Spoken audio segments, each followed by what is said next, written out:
yang berkaitan dengan harmoni sosial.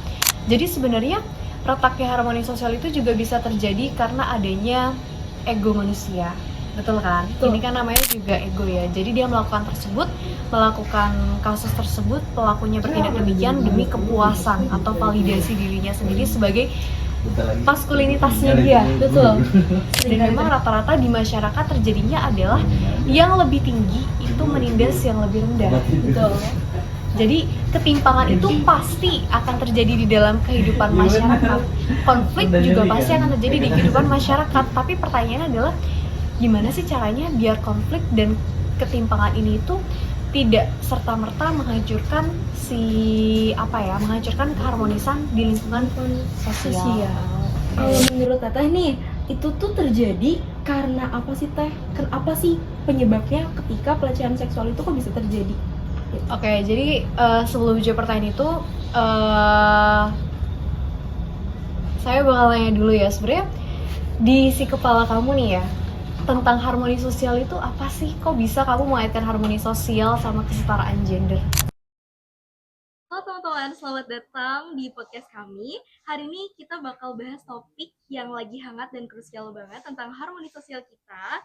Nah, spesial banget hari ini kita ditemani oleh Aira, yaitu Ketua MPK 98 Kabupaten Tangerang, periode 2023-2024. Halo Kak Aira, apa kabar? Halo semuanya, alhamdulillah kabarnya baik.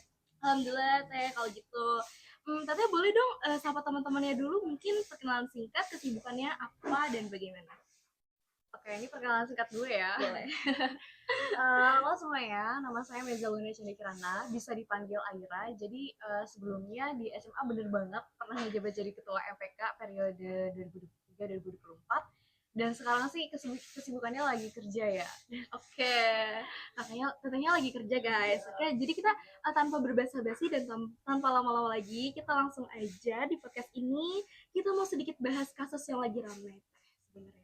Kasus apa tuh ya? Itu kasus pelecehan seksual di grup chat oleh 16 mahasiswa FHUI. Aktivitasnya merupakan objektifikasi, sangat menyimpang, dan dampaknya juga merusak mental korban serta nama baik institusi. Nah, jadi gini Teh, kalau kita analisis secara sosiologi, mengapa isu seperti ini bisa terjadi di masyarakat kita? Apakah karena normalisasi perilaku menyimpang itu sudah dianggap biasa, atau memang sensitivitas kita terhadap martabat manusia sudah mulai luntur? Nah, menurut Aira gimana? Wow, ini sebelum dijawab pertanyaannya bahasanya bahasa jurnalis banget ya. Kita santai aja kali ya, kita santai aja. Ya, jadi sebenarnya kasus yang lagi ramai itu kan kasus tentang mahasiswa FHUI itu, tentang pelecehan seksual secara verbal. Nah, kenapa sih isu seperti ini tuh bisa terjadi di masyarakat kita? Ini sebenarnya jadi pertanyaan ya, apalagi yang bikin publik heboh itu gara-gara si pelakunya ini dari kalangan pelajar hukum. Yang jelas-jelas mereka tahu lah tentang gimana cara memperlakukan manusia, tentang etika moralnya.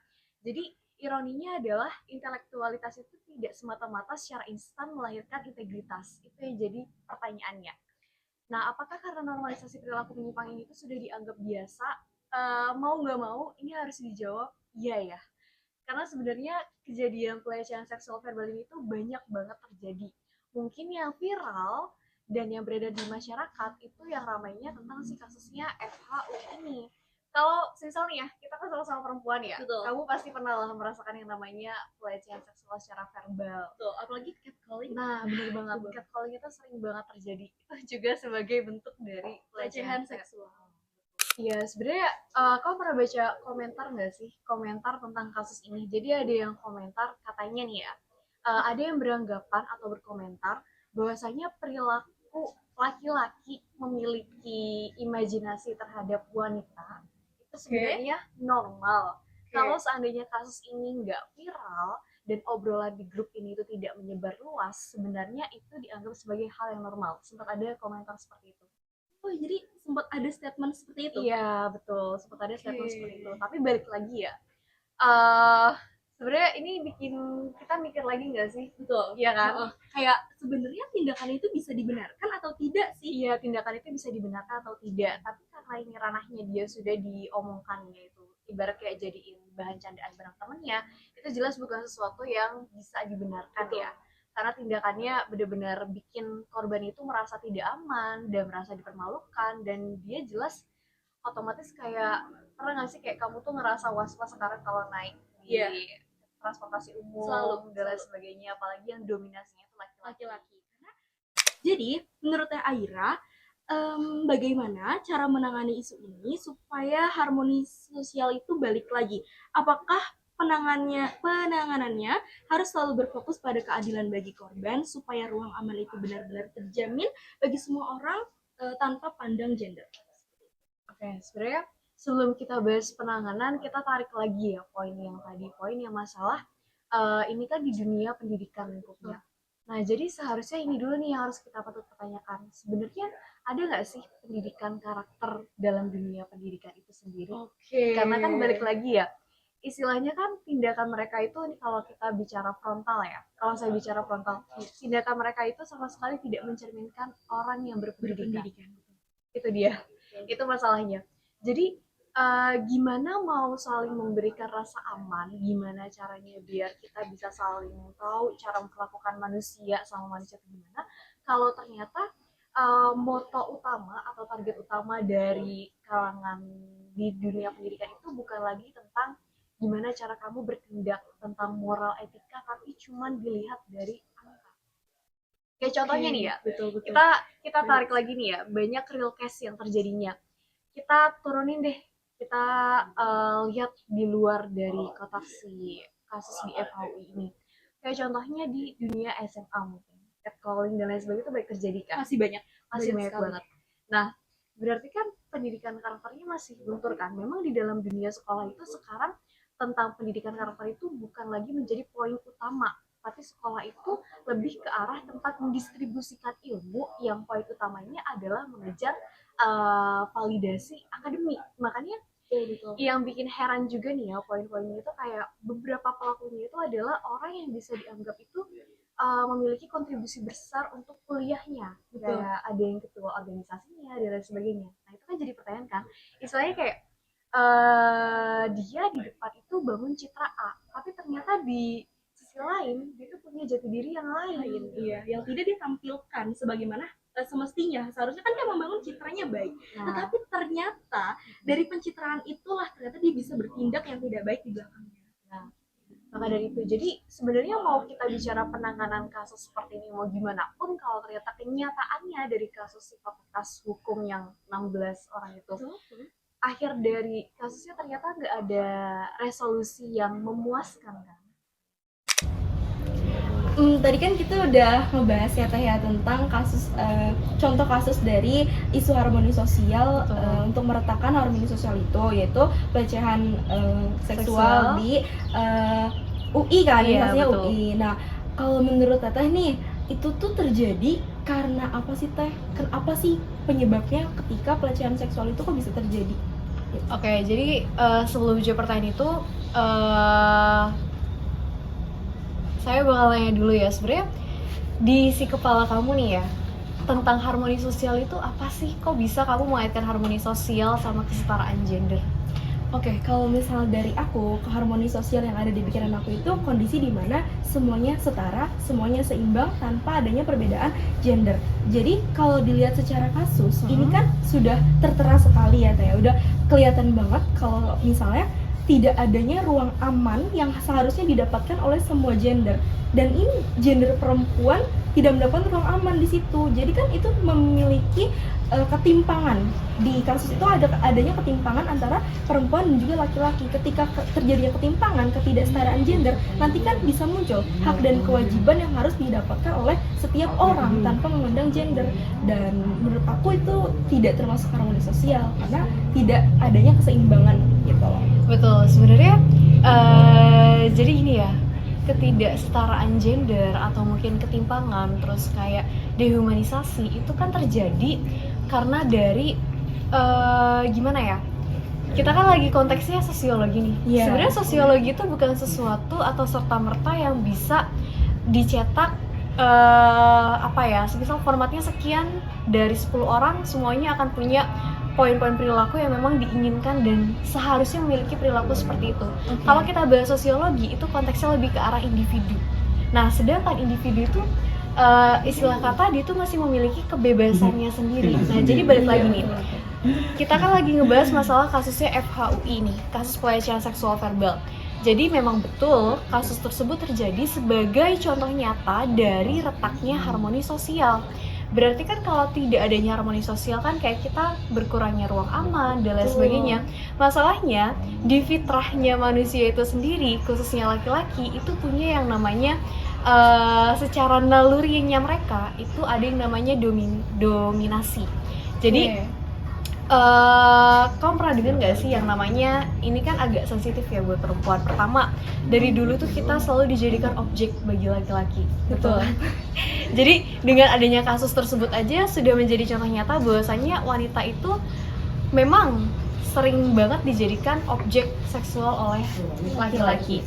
Sebenarnya itu normal atau tidak sih? Tidak normal. Kenapa? Karena pertama, itu merupakan bentuk nyata dari bagaimana kita sebagai sesama manusia itu saling merendahkan yang adanya, iya kan? Dan jelas itu jauh dari yang namanya harmoni sosial. Karena ketika peristiwa tersebut terjadi, otomatis ruang amannya berkurang dan lain sebagainya. Itu bener banget sih.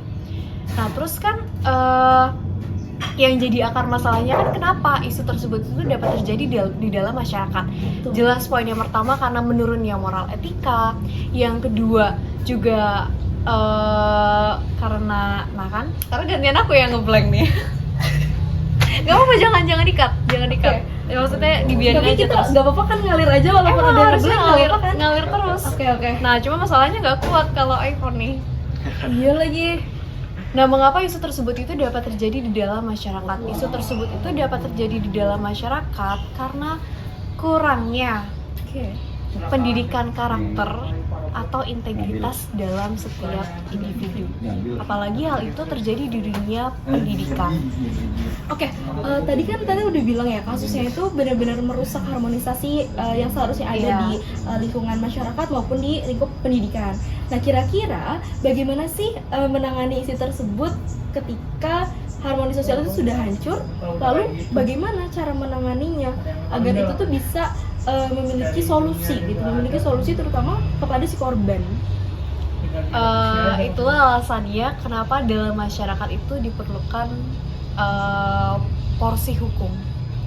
Jadi balik lagi ya, manusia itu punya kecenderungan yang namanya dia tidak akan berhenti sampai dia punya namanya efek jera. Nah, ironinya di Indonesia ini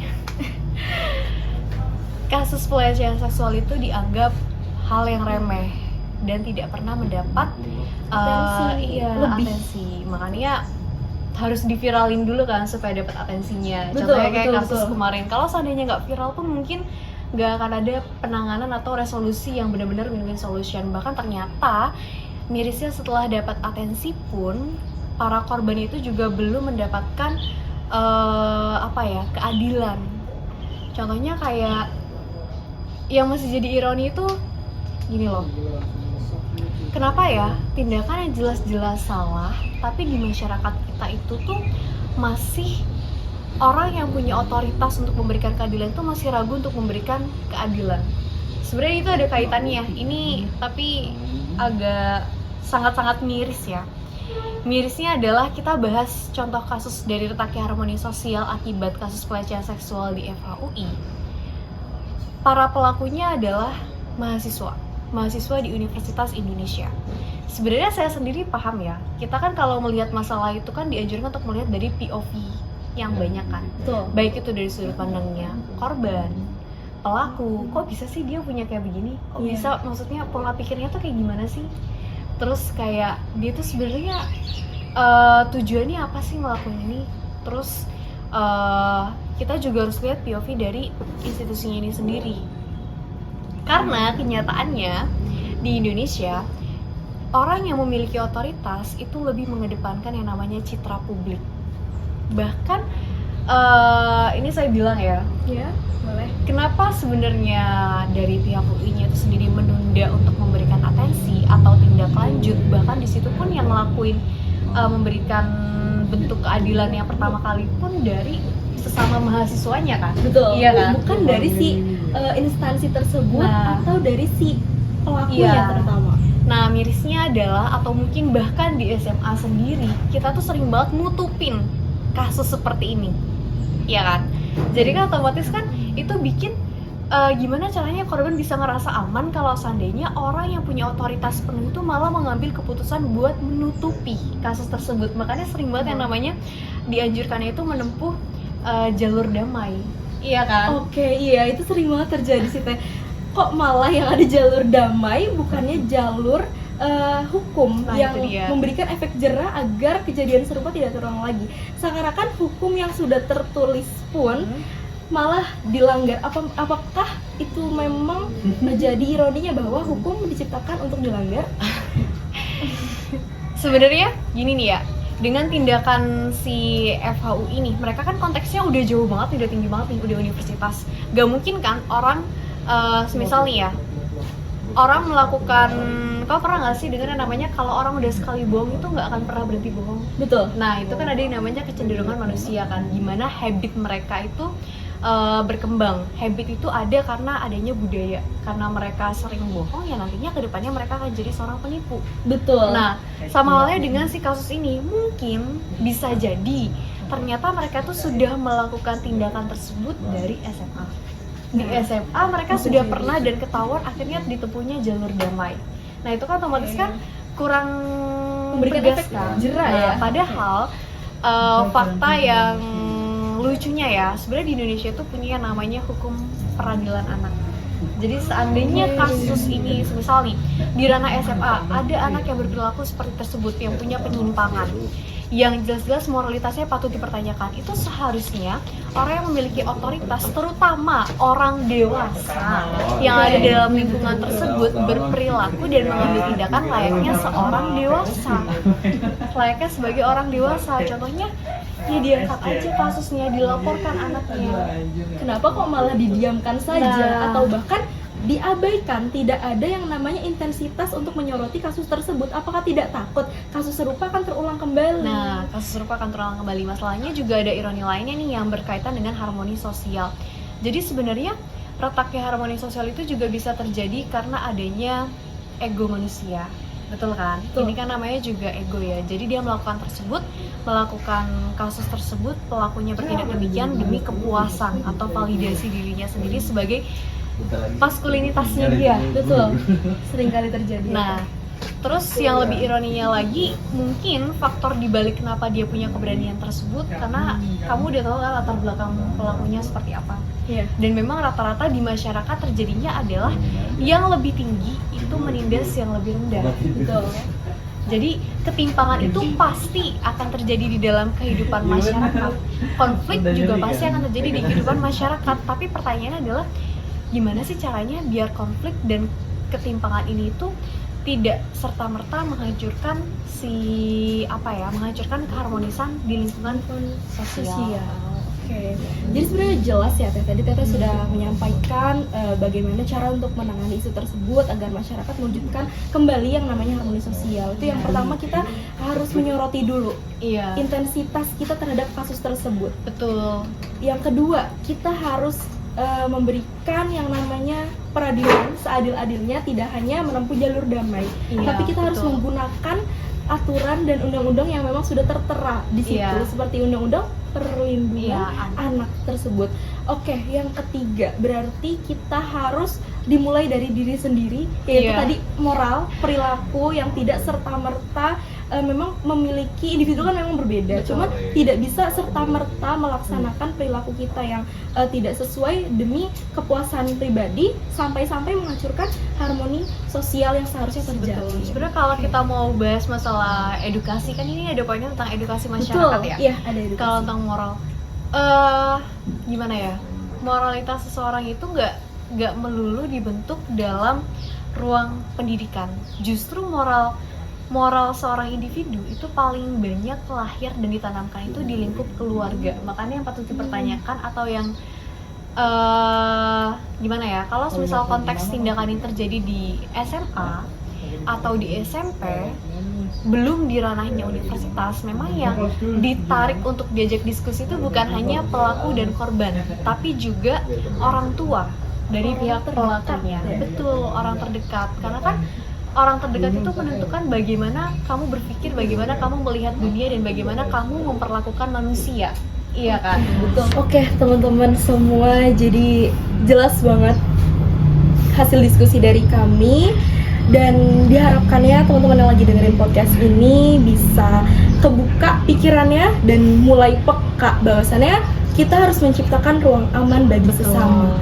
Kalau bukan kita siapa lagi? Kalau bukan kita, kalau bukan sekarang, kapan lagi? Betul banget. Jadi kalau bukan kita siapa lagi, dan kalau bukan sekarang mau kapan lagi? Oke. Terima kasih banyak ya Teh Aira atas mindset yang sudah diberikan dalam podcast ini, dan juga sangat-sangat bermanfaat sekali bagi teman-teman yang mendengarkan diskusi kita. Semoga dengan adanya diskusi ini bisa membuka pikiran pelajar-pelajar yang lain atas kasus-kasus apapun, sehingga mereka lebih peduli, mereka lebih aware, dan mereka lebih menjaga moralitasnya di dunia saat ini. Iya. Saya juga amat sangat berterima kasih buat Reva dan teman-teman. Ini terharu sih ya, ternyata bahkan sekarang pelajar SMA pun lebih aware dan lebih ngasih kepeduliannya terhadap kasus yang terjadi di masyarakat. Dan dengan adanya podcast ini pun juga menjadi bukti bahwasanya kalian sudah berkontribusi untuk mengurai kembali benang rusak yang ada di tengah retaknya harmonisasi sosial. Oke, terima kasih banyak Teh. Iya, Sampai jumpa. Sampai jumpa. Thank you semuanya. Thank you guys.